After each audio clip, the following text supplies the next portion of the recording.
Right, hello, everybody. Thank you all so much for joining us, both in person and online. We at Left Bank Books are delighted to welcome author and professor Jared Schroeder. His new book, The Structure of Ideas, Mapping a New Theory of Free Expression in the AI Era. Jared will be in conversation tonight with award-winning writer, editor, journalist, Sarah Fenske. Some notes before we begin. Tonight's event is only possible because of your support. When you support Left Bank Books, your money goes directly into our local economy, so it helps keep our parks beautiful and our streets paved and everything else that makes St. Louis amazing. It also helps us support writers and put on events such as this, so thank you all so much for shopping local and joining us tonight. And again, I want to extend a welcome to our virtual audience. Thank you for joining us from wherever you are. You'll be able to participate in the Q&A at the end by leaving your question as a YouTube comment, so I'll keep an eye on that, and thank you so much for being here. We at Left Bank are always hard at work planning new events for readers of all ages. Of note, a week from today, on the 16th, we'll have Ross Gay to celebrate the paperback release of his newest book, The Book of More Delights. Information about that event and all of our others can be found at left-bank.com. So for tonight's event, Jared Schroeder is Associate Professor of Media Law at the University of Missouri School of Journalism. His research specializes in First Amendment theory and law, with particular concern for the past, present, and future, how the flow of how ideas flow in democratic society. He has authored 3 books, co-authored others, and published more than 24 scholarly articles in a broad spectrum of fields. He won the Harry W. Stone Cipher Award for Distinguished Research in Media Law and Policy. He has presented in top paper research panels at the Association of Education and Journalism and Mass Communication, National Communication Association, and the International Communication Association. His new book is The Structure of Ideas, where he takes on the task of mapping the various iterations of the marketplace from its early foundations in the Enlightenment beliefs and universal truths and rational actors to its increasingly expansive parameters for protecting expression in the arenas of commercial, corporate, and online speech. Schroeder contends that in today's information landscape marked by the rapid emergence of AI, the marketplace is failing to provide a space where the truth succeeds and falsity fails. And as I said, Jared is in conversation tonight with the wonderful Sarah Fenske.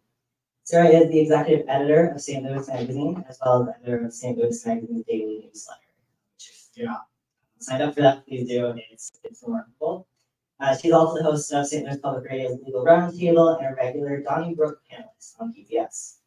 Sarah is one of the premier journalists in Missouri and has won numerous awards, including the Livingston Award for Young Journalists, multiple first-place awards from Arizona Press Club, the Association of Women in Journalism, and the National Society of Newspaper Columnists. So, very impressive and wonderful guests tonight.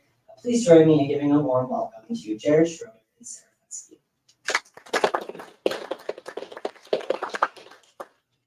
All right, Jared, you ready to do this? I think so. Thank you so much. Yeah, thank you. That was a great introduction. We're going to strive to be worthy of very kind words. So the marketplace of ideas. Your book is really focused on this concept. And I think a lot of us are very concerned these days about the fact that it's overrun with bots. It's overrun with AI junk. And I think maybe for me as an older journalist, I think back on like this golden era when we had this wonderful public discourse and the truth won out. But your book is really a corrective to that sort of nostalgia. You're saying this was always pretty flawed. How so? I think this is a really good example of academicness and the real world running into each other. And so, yeah, in the book, I've been concerned for a long time, as I think most people are, many people are, that the system, that the vision for how the space for discourse works doesn't work, right? The way we have constructed it doesn't work. So the book's effort is to say, well, what is the system to begin with? Like, what do we think the system is? And like Sarah said, in the book I'm talking about, from the beginning, it isn't this monolith that fell from space. It's that you shall have this marketplace of ideas, but rather it's the result of a series of decisions. And like in the back half of the book, I try to provide some new ideas into how we could conceptualize this. For example, in Europe, they conceptualize an entirely different space for discourse. And so we could perhaps learn from some of these different ideas, and like it almost sounds sacrilegious to say that we should revise the marketplace of ideas. But really, it's not sacrilegious if you think that it's never been the same anyway. That it's a result of a constantly changing process. So take us back, this idea, even if not the specific phrase, like the germ of this idea came out of a Supreme Court dissent of all things. Yeah, I mean, it's like one of the most famous ones because in this case, it's actually my undergraduate class would hopefully pass this on the test, but like the dissent comes from the first Supreme Court decision in which a justice argued for an expansive right to first, like argued that a law should be limited because of the First Amendment. And it's in the book I talk about, it's not just the argument, it's who made the argument, right? So it's not just any justice who makes this argument, but this is Justice Oliver Wendell Holmes, who was already like, justices don't tend to be celebrities. I mean, they get in the news nowadays for a variety of generally not the best reasons. They're almost like offensive linemen, right? You only hear about them when they're doing something wrong, which is way too often lately. I would say, or when they write a book. Yeah, You see them on the book tour. book tour. So anyway, but Holmes at this time had already been his father, of course, was already very famous. Oliver Wendell Holmes Sr., who wrote the poem Old Ironsides and was the head of Harvard's medical school for a brief time. And Oliver Wendell Holmes Jr. grew up with Ralph Waldo Emerson in his living room. This is someone who's incredibly connected, went into the Civil War, was injured 3 different times, had fought for our country bravely. And so Holmes is writing this opinion that Sarah mentioned. And in it, he argues that the First Amendment, the right to free expression, should be like a marketplace of ideas. And what's really interesting about that is that's it, right? He doesn't give us any citations. I think the only person he cites in that decision is himself, which is very much, he's the kind of, my impression is he's someone who he never failed at anything and no one ever told him he was wrong. And so he doesn't cite he doesn't give us any roots for this marketplace of ideas. And weirdly, in the next few years, he had multiple opportunities to come back to this idea, other similar cases. And he never mentioned it again. And so the idea that I talk about in the book is that this marketplace of ideas was mentioned, but not created by him in that space. And when he mentions it, it sort of like takes off from there. And you kind of trace this a little bit. It's kind of fascinating that something he can just reference in passing ends up becoming, I don't want to say framework, because as you say, there's no framework, but it becomes the inspiration for so much. Yeah, it kind of collected dust for a while, right? Like I'm trying to think what year, it's maybe in the 1940s that another justice kind of dusts off this old idea and starts to apply it again, and they apply it as a rationalization for why we should have free expression, right? A Supreme Court makes a decision, and they have to explain to people why we made this decision. They have to make an argument for why their decision was right. And in that decision, the justice is like, well, it's like Justice Holmes said, it's like a marketplace of ideas.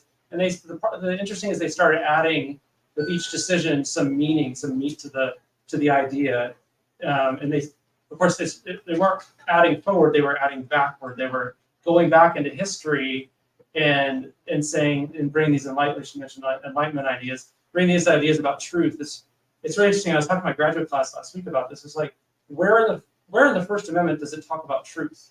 Right? We are just preoccupied with our entire free expression system about truth, which is not, I'm not saying that's wrong, but it's interesting that the actual 45 words of the First Amendment doesn't say anything about truth at all. But they connected it, they made this connection between truth and free expression, and the marketplace of idea kind of links that together because it's entirely based on the assumption that truth will succeed and falsity will fail in free exchange of ideas.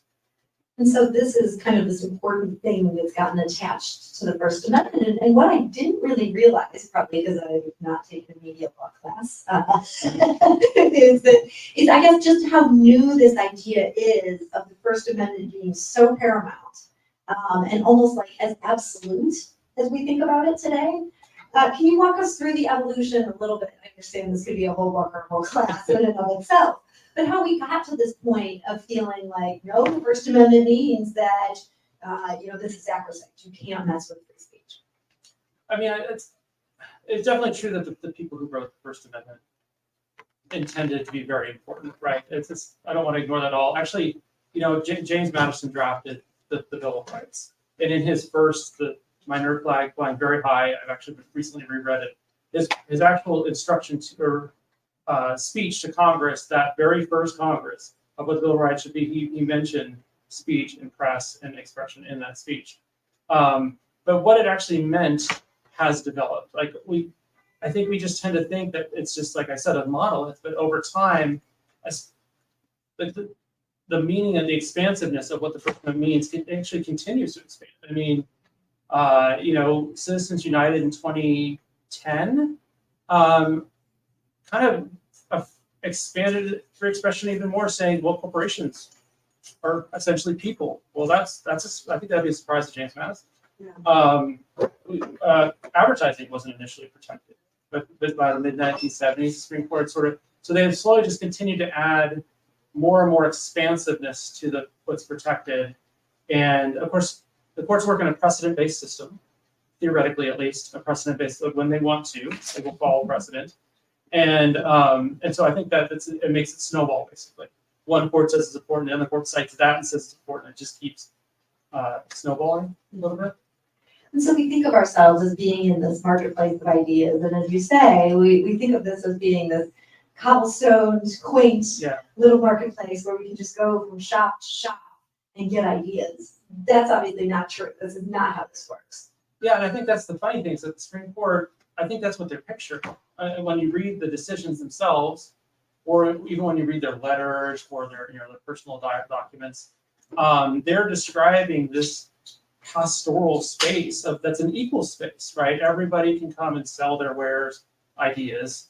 Everybody can exchange their ideas. Everybody has, even the marketplace has never been, that's one of the fundamental flaws of the entire system, right? Is that those with more resources can get their messages out, and they can also receive more messages.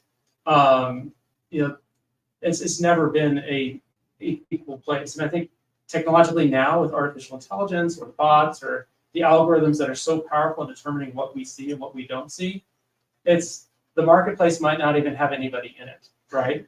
Because before we even get to that free exchange of ideas where we encounter ideas we didn't expect or be confronted with an idea, if you got a newspaper, if you were like a regular media reader in the 1980s or 90s or any time before that too, you were going to encounter a pretty wide range of ideas that you kind of had to be like, oh, I didn't plan to read this, but this is interesting and it's informing me, and now I'm going to move on.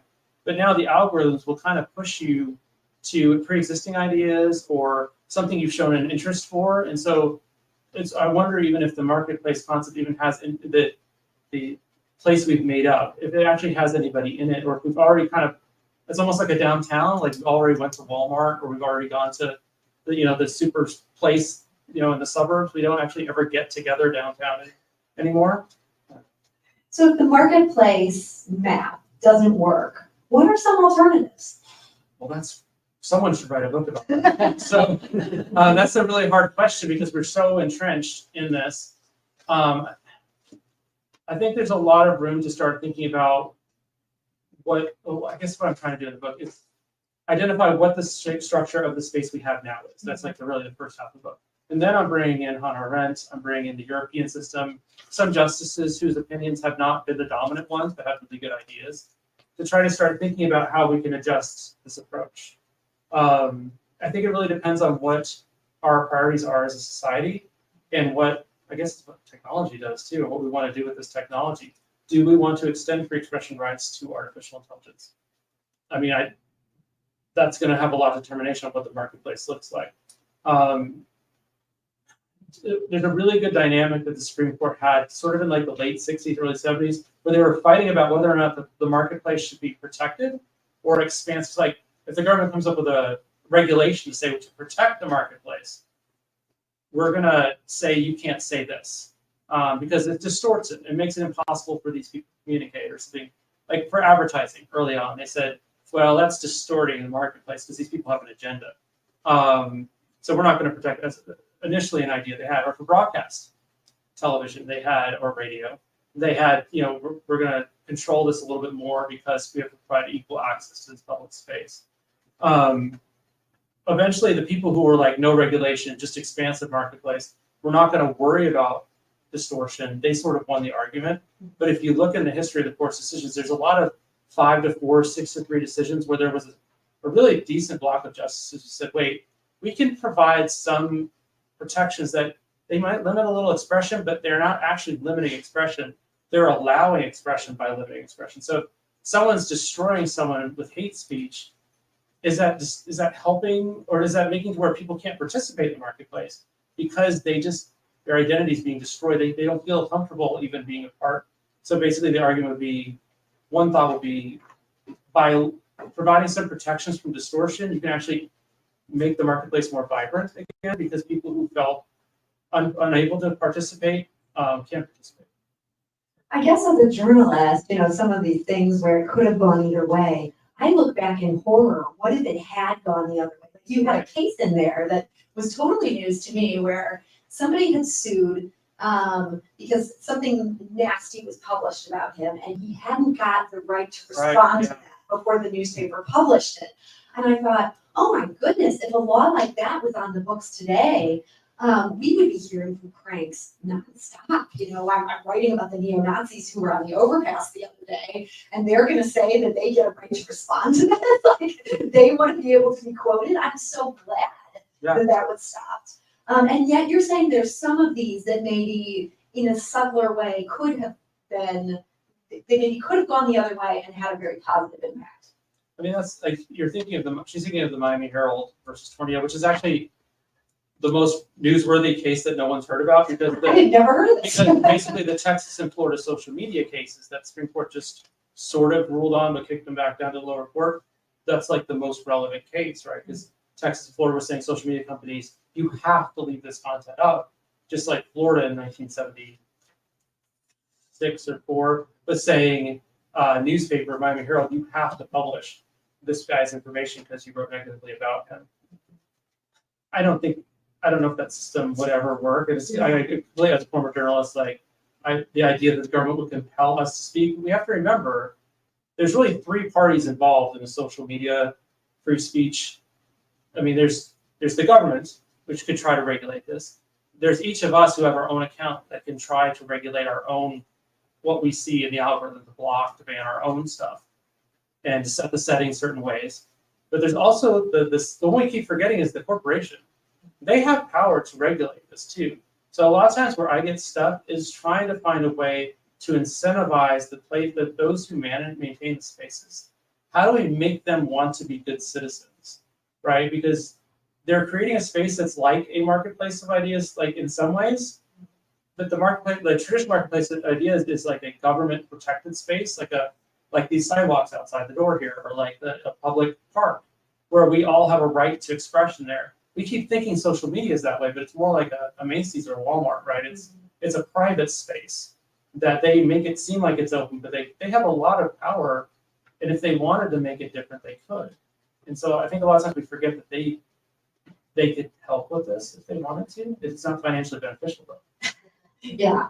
Who could make money like helping promote democracy? That just doesn't work. No money.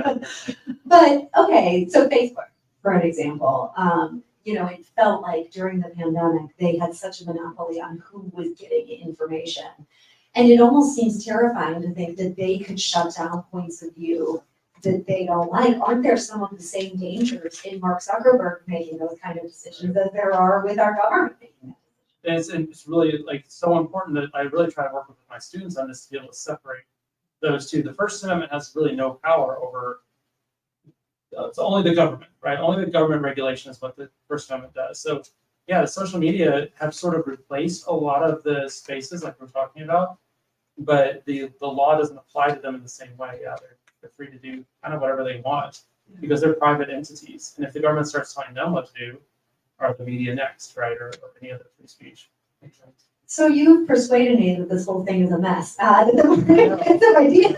So tell us about Hannah Arendt, great thinker, and you bring her into this book in a context that I never thought of her in before. I know. I just wanted to read Hannah Arendt, and I feel like there's an emptiness in my literature of what I know, and so I sat down to read The Human Condition on a plane. And you get a book because you're going to be on a long flight.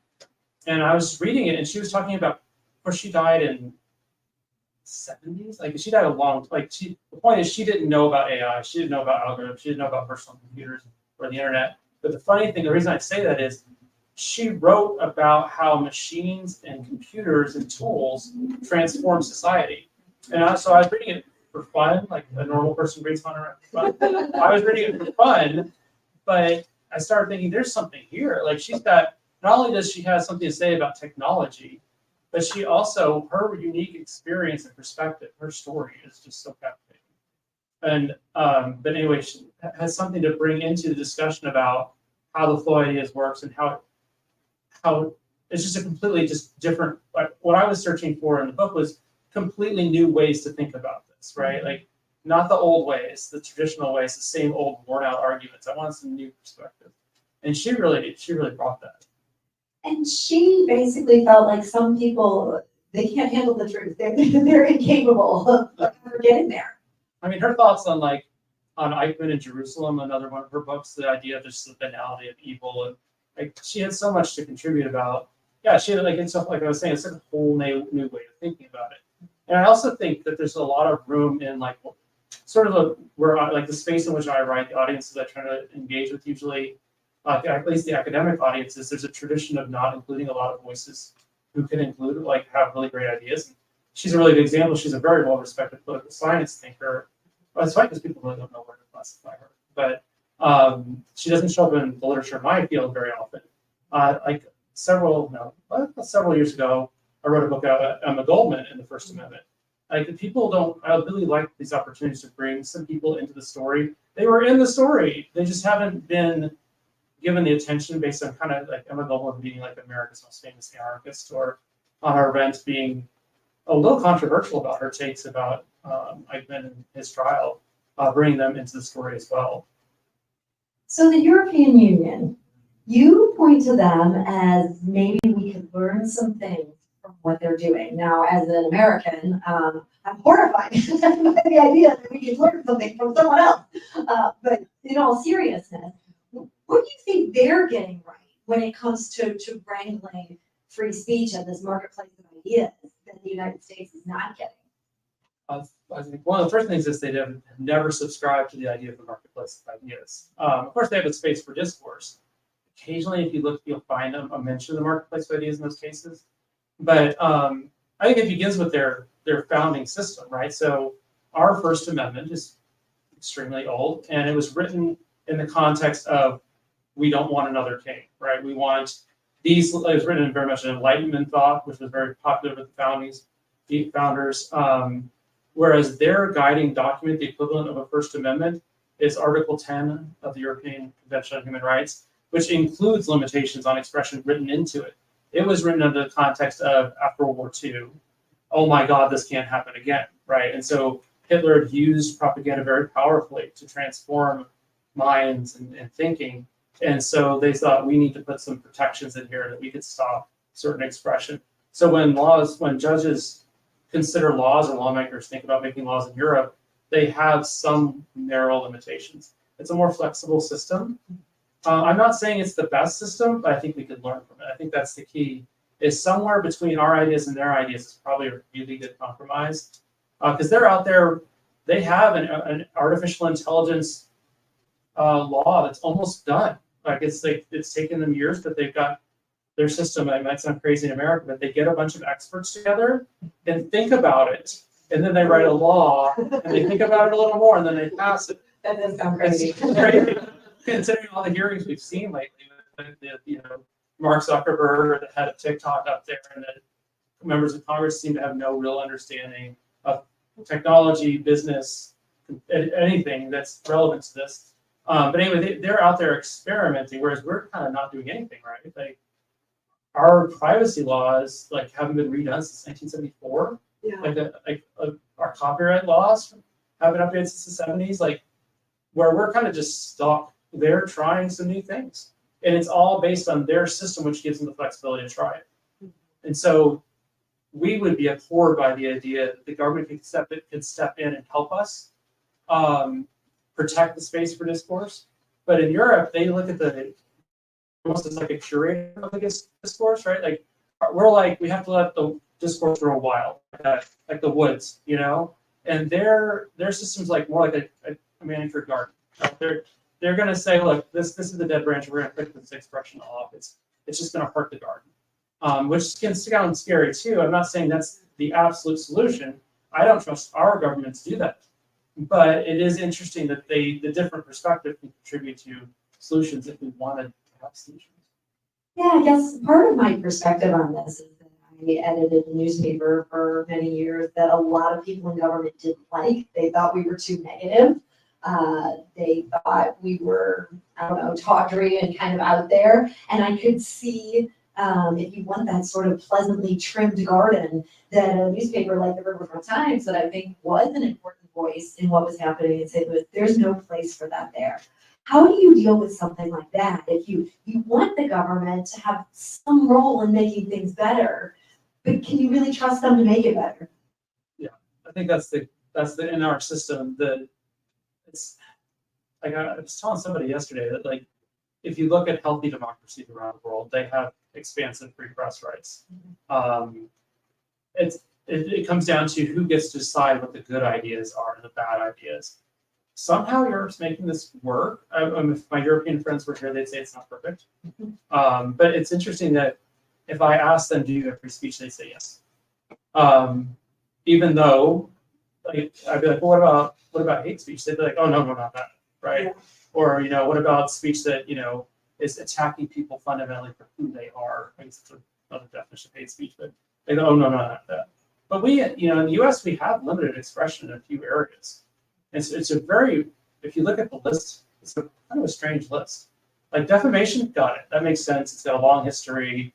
That makes sense. But like we've said, fighting words are not protected. Like what even is that? I don't think the Supreme Court has been very clear about that. It seems kind of a strange. We're saying hate speech is protected, fighting words aren't. Yet hate speech can be extremely what is basically fighting words. So it's just obscenity is not protected in the United States. What even is that? We don't know. The Supreme Court has never successfully defined it. And so it's really interesting that we have created a series of categories, maybe 6 or so, and they're not very clear. I think the big picture is like, is our system working? Does the space for discourse as we have it now, is it working? And I would argue there's a lot of things that are not working. And when I talk to my students, like, people in their, early 20s or, late teens, they're telling me it's not working. They don't think it works. And so I don't know that I have this, if I had the best solution, maybe still nobody would want to know it, but if I don't have the perfect solution, all I'm trying to do in the book is say, we need to think about it differently. Here are some entirely new ways. Here's a narrative that's entirely, I think, historically accurate, but it is not the one that you traditionally get. Or here are some thinkers that are not traditionally part of the literature, but they have ideas that can help us get there. That's most of what the book is trying to do. And there's sort of a recurring theme in the book of sort of the importance of mapping this properly and the structure of these ideas. So walk us through why that was important to you. I was trying to think of some alternatives to saying the word marketplace of ideas the phrase has like baggage, basically. It has a series of assumptions and meanings to it that can be distracting. So at times I was trying to say, well, what if we stop thinking of it that way and we start thinking of it as just a space? What should this space look like, right? And I'm trying to explain that the space has a certain contours and features to it, right, that we have now. And I was arguing that AI and the algorithms that corporations have and all those situations, that they have altered that space, that the map is different. And so it's really just a theme to try to explain, right, that the space has changed. The old map, if we're trying to use it to navigate, we're not going to get where we're going because all the landmarks have changed. And I visit a lot of the state parks or national parks, and I, a lot of times those, that certain arch or the Grand Canyon, these are very clear things. And the interesting we see those things. And we can have a discussion about whether or not the Grand Canyon is grand. I think it is. I'm really hard to impress, but I think it's legit. Like it deserves grand. We can discuss whether or not we think the arches at Arches National Park are worth all the attention that they receive. But when we talk about the marketplace of ideas, we've never seen it.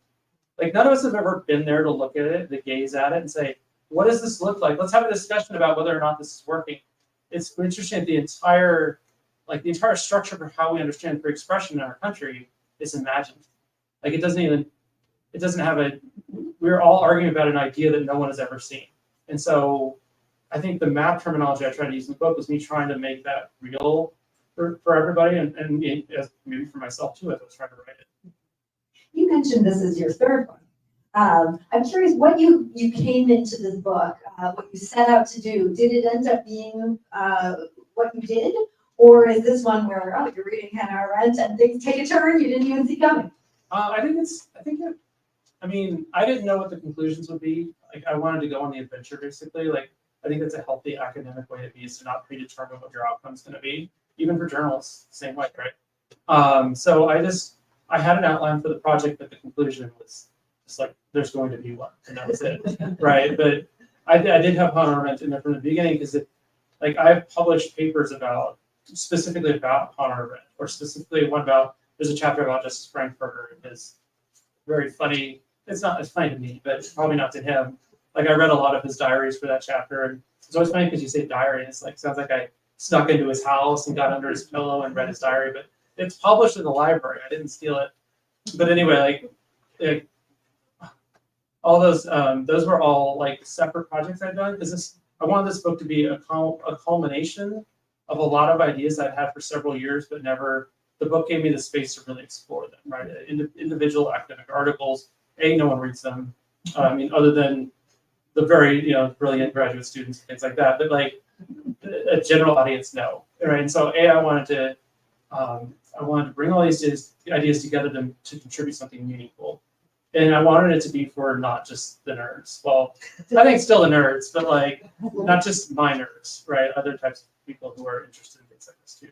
And how do you think your perspective on these issues changed as you were able to synthesize all these things you've been thinking about under the same book jacket?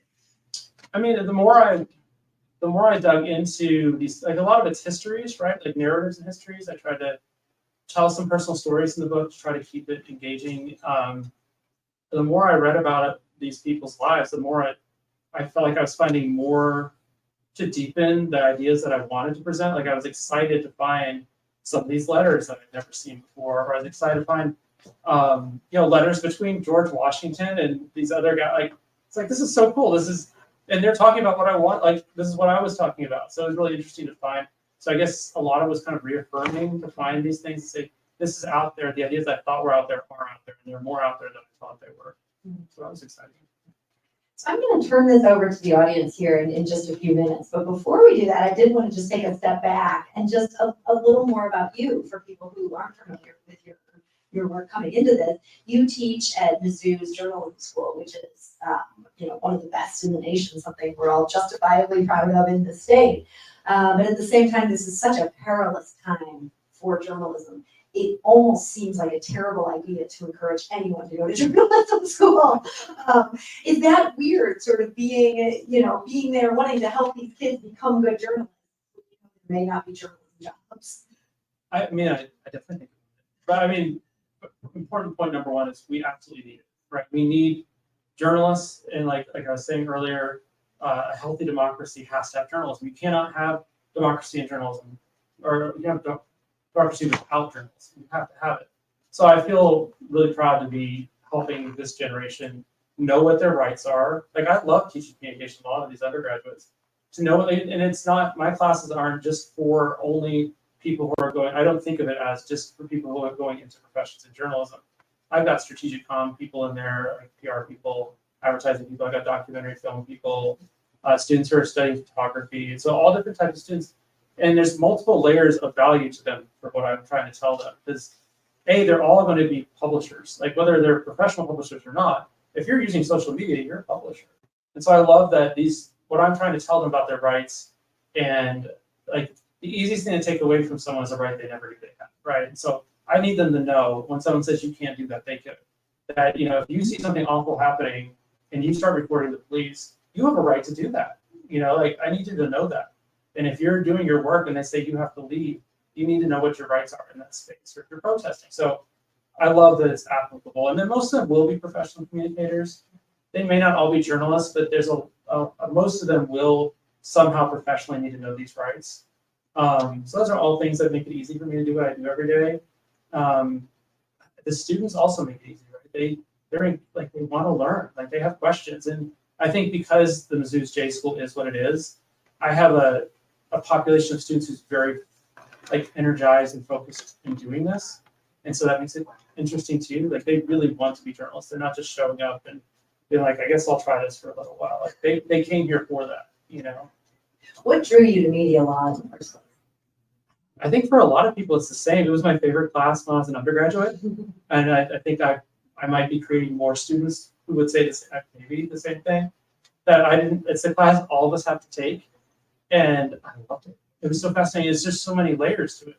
And so I went and, you know, I was a full-time journalist for like 7 years, and we started having a family, and my wife was like, you need to see your children awake sometimes. You know, because I was working, I think, it was like a 2 p.m. to midnight shift most nights at the newspaper. And so anyway, I started to kind of think, well, you know, I really care about journalism, but maybe I should be, and of course we were having the same experience where the empty desk syndrome, where I was doing more and more work because people were not replaced.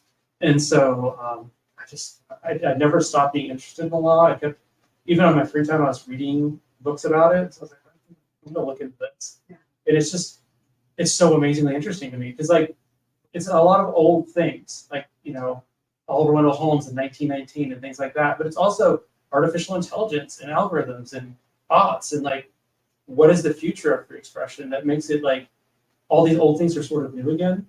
And so there's a whole frontier of things to be exploring right now. And so it's so exciting.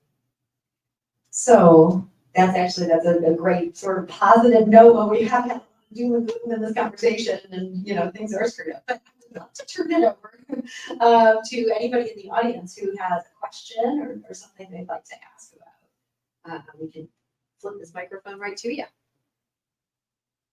You could have mine too.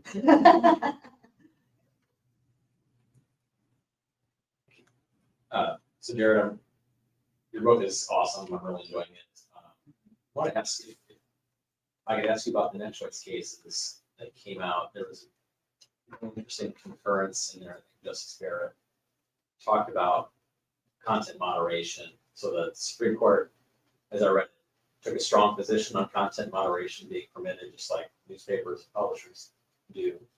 But I thought Justice Barrett kind of drew a line about artificial intelligence and interventions by technology, and you know we're not going there yet because that's a thorny issue, and we don't want to rule on that. But I'd like to hear your thoughts on that. I think they've already gone there and they don't know it. So the Supreme Court has never, that I know of, maybe in that space and that only that one decision you mentioned, said the words artificial intelligence together. They haven't really had a case that's specifically about that. But what's interesting, there's two cases. I mentioned Citizen United earlier, which was a case about campaign finance law. And basically the Supreme Court said, it's such a mess, but I don't know, it's like a 5-4 super divided court. But they said that this law, we cannot limit these types of financial expenditures in campaigns because that would limit free speech. So basically money equals speech. And that corporations are people, and which is something they had said in the 70s as well. And one of the really interesting arguments they made to sort of justify this decision, which needed justifying, was if these speakers weren't corporations, we would not be limiting their expression. The part was like, the most important thing is that the ideas get out. And it's also, we can't be deciding based on the speaker who gets to speak.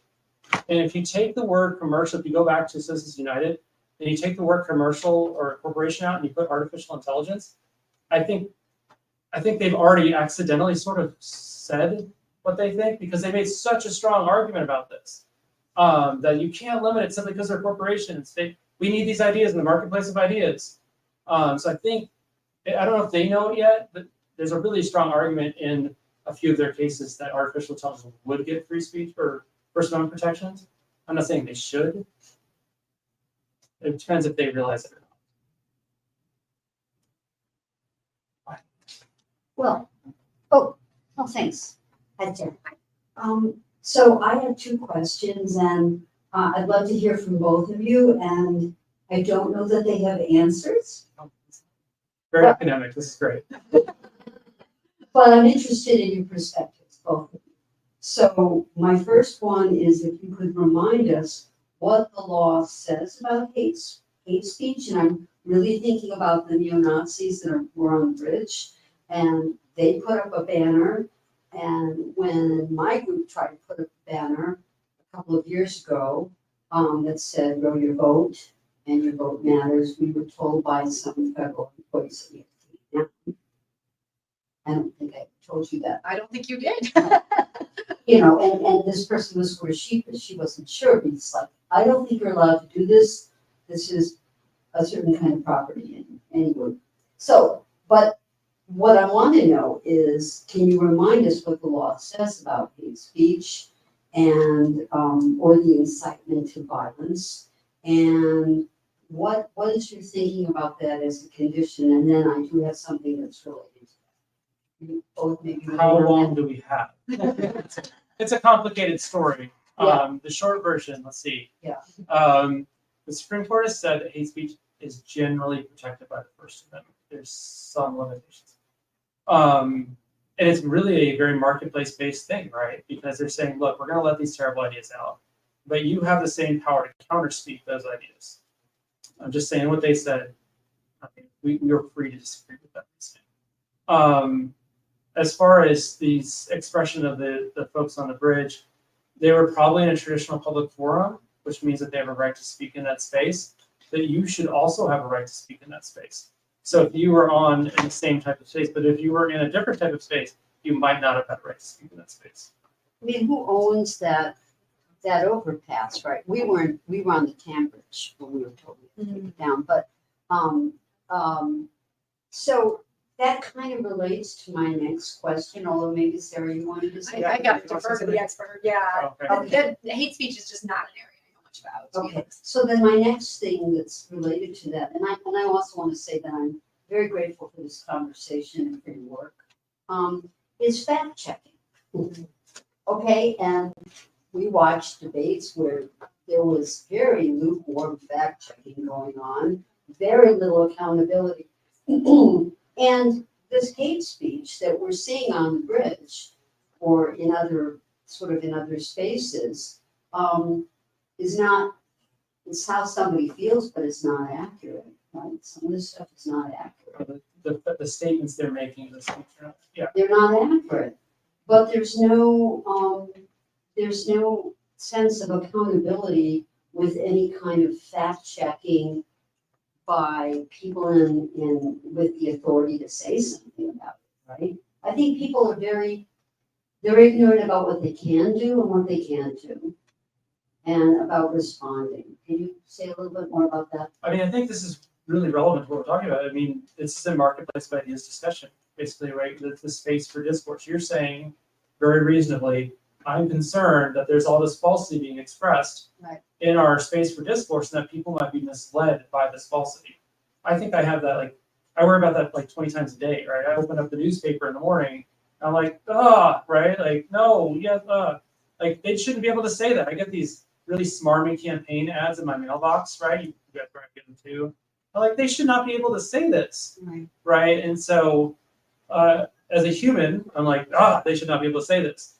But the legal thing is the legal thing. That's great. The legal professional here. The legal system that is in place is the space that we've been talking about this whole time, saying we believe so much that truth will vanquish falsity in a free exchange of ideas, that we're going to create a system where all that falsity can be out there. And that society, individuals are rational enough to say that's false, that's true, and to make sense of this world. If you're thinking, I'm going to read your mind, that doesn't happen, I'm concerned. The number of people who believe that Joe Biden did not win the 2020 election is a really good way of expressing this, right? We have a quantifiable outcome. We counted votes, right? And they said there were more votes for this person than this person. Yet there's a number of people, a concerningly large number of people, who say, despite given these facts, these truths, which are like very substantial, strong, like clear facts. They're not like small, like Empirical data. Yeah, there you go. Thank you for helping me know word. Like I don't know words. Like, and that's concerning to me. That's one of the arguments that the marketplace is not working, is that people are coming to multiple truths, right? And you could say, well, people have always come to market with multiple truths. There's never been one truth. And then we end up in a philosophy discussion that lasts a lot more hours, and we're going to have to get here for that down the road. But did I sort of answer your question? Do you want? Not really, but I think that's where we are. I mean, I just want the exchange about it. Yeah. It's very difficult to answer this, you know? You saw what went on in Maricopa County, it's like 2.5 million votes, and people still think, and not only that, but it's an incitement to violence, because the guy who heads that up has been threatened with his life, his family, his children. So, I mean, the issue of these false truth is not the right word. These falsehoods is it's very dangerous. And I just wanted to know what you think are responses. Yeah. I guess I'm more of an optimist, and often my optimism doesn't serve me well. So like take it with a big grain of salt. But I feel like in the long sweep of history, the truth does win. I really think that. And so I think that there are people who right now there's money to be made and there's power to be gained by spreading the lie. But you know, and then there's stupid people who fall for it, and people who can't be bothered to do their reading and try to get to the bottom of things. But I think like as time passes, more and more people understand, okay, Trump actually lost. And when the history books are written, and when my kids are in college learning about this, it's going to be very clear who won.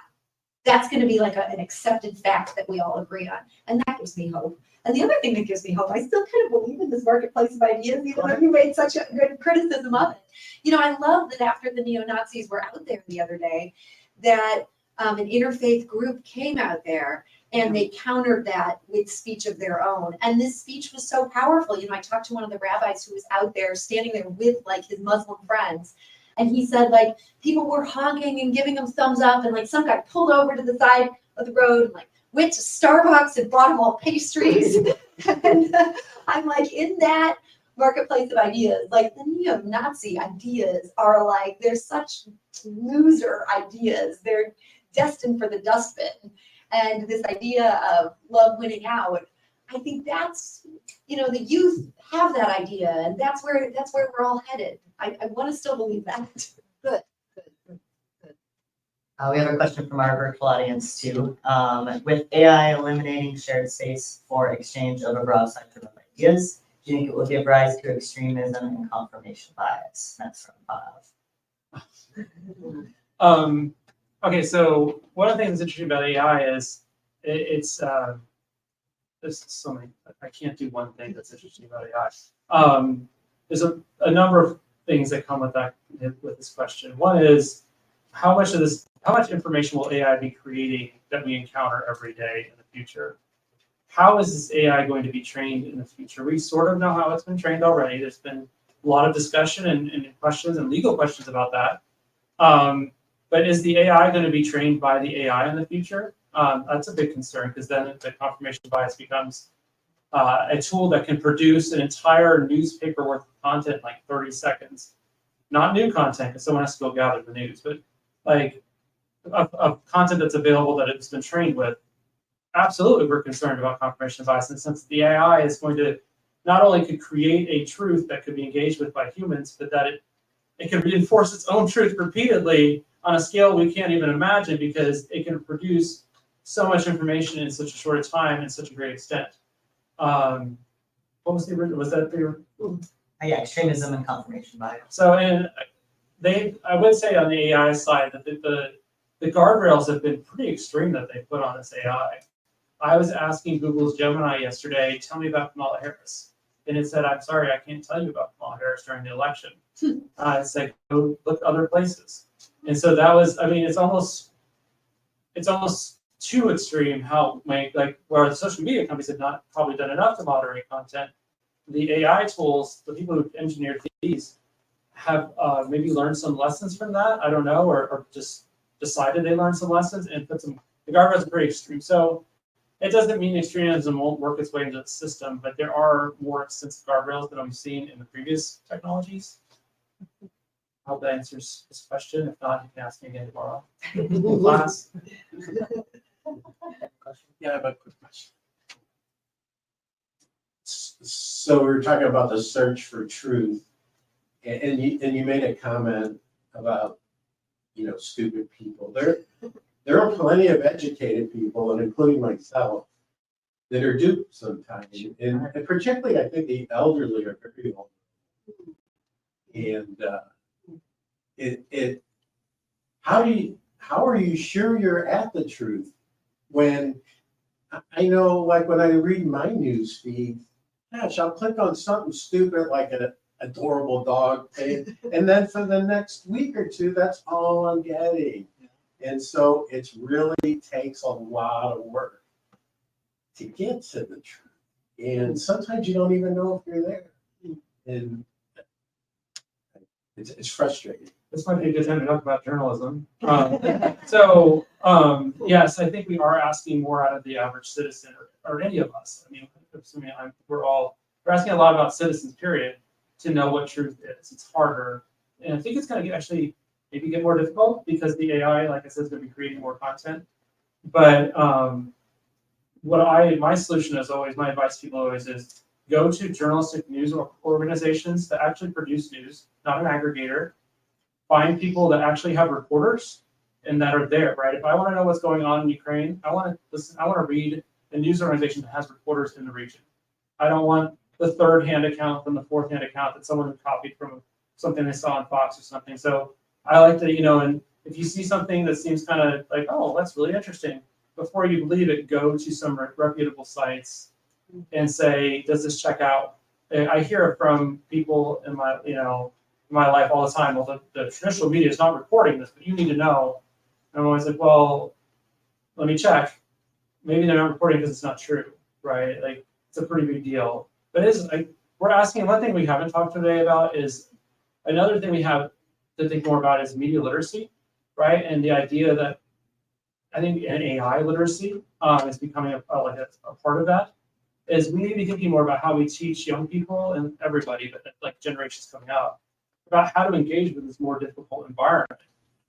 It would be nice to add to some school curriculums, which it has been, but not in the United States in any significant way, but how to engage with this very complex media information environment and how to find facts and how to say this isn't true, right? So I think media literacy would be really helpful. Yeah, totally. Yeah, I should apologize for that stupid people comment because but a lot of this stuff is so tricky. I mean, you're right. And this AI, the thing that is so, it freaks me out. They've gotten smarter even in the last year of these content farms, using AI. They now have fake bios for the reporters and their little faces. And it used to be if you could see the reporter's face, you'd be like, oh, this is a great person. It's not just aggregated. That's no longer the case. And so to explain that to somebody like my mom, who's not just in this ocean of information every day, it is a big problem. And I think you're right that it is getting so much harder to tell the legit things from the fake things. I mean, that's one of the really big. I'm sorry, one last thing is one of the things that's happening with deepfakes, for example, would be a good example of this. Let's talk about that in the marketplace. It's a really good example of the marketplace ideas and the discussion we've been having. Should they be regulated? Should the government be able to say, we're going to pass a law, you cannot use deepfakes to mislead voters? That's a very irresponsible way of saying it. Say they did a really good job wording it, because it would need to be carefully worded. Would that violate the First Amendment? You're limiting an expression, but does that expression distort the marketplace of ideas to the extent that it doesn't help, it harms? So I mean, that's a really good example of the 21st century. Do we want to protect the marketplace of ideas from distortion, or do we want to have an expansive space where it's just good luck, everybody? Maybe you figure it out, maybe you don't. Yeah. Do you have another question? I got two questions. All right.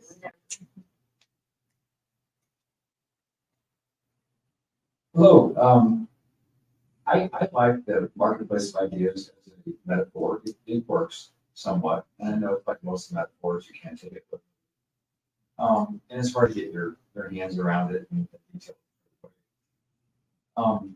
But for whatever defects it has, I have an equal or more problem with the term hate speech, which can be used as a bludgeon, and I've seen this repeatedly against, for instance, biology teachers at the college level. Say there are two biological sexes, and they are told that's hate speech.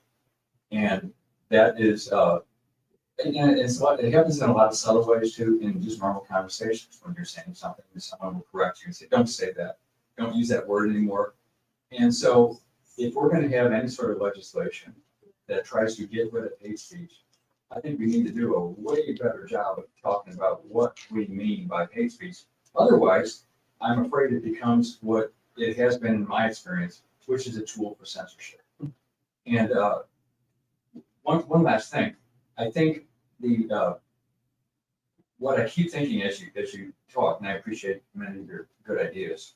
I think this comes down to the locus of power, like who has the power, and I think it belongs with the citizens. And the reason is, I don't trust the corporations. I'm seeing things come out now about big pharma, for instance, that are big ag, gas stuff coming out about what they are doing to the health of Americans and how they have controlled the message. They bought the commercials. Big pharma provides, I heard a stat, they buy half the advertising on some cable news. It's incredible. So if not me, who? And I say not the corporations. And the government did a horrible job during COVID, in my opinion. I don't trust them. So if I don't trust anybody, I would rather have it be local, and I'd rather have it be organic. And it concerns me to the extent to which we are talking about shifting it. I don't want to be the loser. So I would just ask you this: how would please make me comfortable with? I know you haven't presented a new system, and I appreciate that. It's a very complex idea, but wherever it's going to go somewhere other than where it is right now in our extremely imperfect world. Where does it go, and how do I know it's not going to take away my autonomy to think for myself, to ideas I want to share with other people, and to hear other ideas that I want to hear from other people? I mean, I think if you want to be really realistic with the Supreme Court we have now, absolutely nothing's going to change, right? So it's like the status quo, I think, will continue. It seems unlikely that they're going to. I can only think of one case during the Roberts Court where the Supreme Court has limited expression in any way, really, and that was the Mom Hits for Jesus case, which that's hilarious every time I say it, but that is a student free speech case. It's the only time they've ruled, I think, against expanding free speech. So I think the idea that there's going to be government regulation about really anything anytime soon that will limit free expression, I think the greater fear is that the First Amendment is going to expand even farther beyond what we could have ever imagined. Do you have a First Amendment right to carry a handgun? That's the kind of question I'm trying to figure out right now. Is it going to go that far? Right? Obviously, there's a Second Amendment question there, but some people would argue maybe my Second Amendment rights aren't as strong, so I'm going to use my First Amendment rights to say I have a First Amendment right to carry this gun, and if you say I can't, you're saying I can't express myself because this is symbolic speech. So the likelihood that the First Amendment expands even farther beyond what we thought it would be is more likely than it would be constricted, and things like hate speech would be limited, and the things you were concerned about being not free to speak because of more expansive limitation on hate speech, I don't think that's likely at all. Society might become more careful in policing of the words we say, right? And say, this is not how we're going to say this anymore. But I don't think the government is likely to do that. Does that make sense?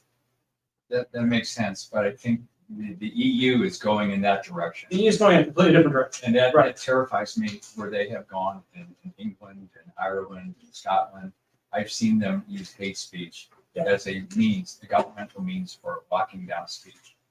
And you know a lot more about this, I'm sure, than I do, but I've seen them knock on doors and demand to see social media accounts and arrest people for what they've said on social media because it was hateful. Yeah, they've been experimenting more with limiting, and it's built into their philosophy for free expression that they're going to try to create a space where everybody can participate. And each system raises different concerns. Yeah, can I say just one last thing about the Nazis on the overpass? I don't know much about that at all, but Sarah, I agree entirely with what you said. When people see that stuff, I think there's a lot of us that assume, oh, we can't have that be said because we'll all be hurt or something. And I grew up with the sticks and stones will break my bones kind of there was a saying the kids had. But I think most of us see that and we think these are a bunch of jokers. And they're reinforcing my view that these Nazis are idiots. That's what I'm thinking. So I don't see words as hurting. Like a lot of people are acting like, I can't afford to hear this word because it will hurt me. I'm thinking, no, that's not the right way to see it. I would just say I have to take people's word for it when they say that I've only lived my white guy experience, right? And so when someone who's not like me says this expression is damaging to me, I can't say that they're wrong. I just don't know. I've never had their experience. And so I have to kind of respect that maybe their experience is different than mine and it matters. I'm not saying we should limit all that expression, but that's sort of a counter argument to your ideas. Saying I find myself saying, well, when we do this, I'm like, well, I just don't know what this means to me because I'm not facing the same sensitivities in society as they are. Okay. Is there anything you want to say about any of this? No, I think it was interesting. I think we have one last question. I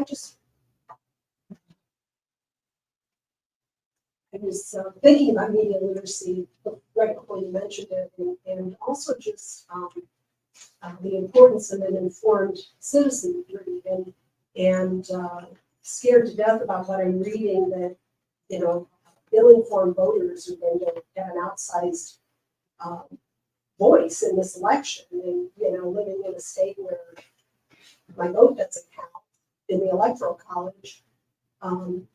I just think it's so important that we've been speaking a lot about graduate students and governments and policy wonks, et cetera. But we need to start educating, kids, elementary school kids on up, and even in our homes, as the first teachers of our children, to how to read critically and make informed decisions and become worthy of the privilege that we have to vote by making informed decisions based on facts and real information as opposed to, just something that we see on social media.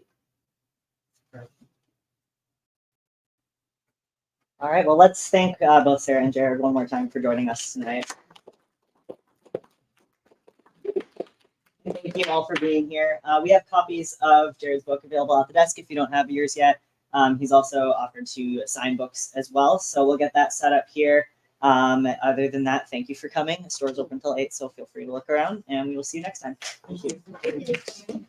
I want to turn the thing off before I clap. Yeah.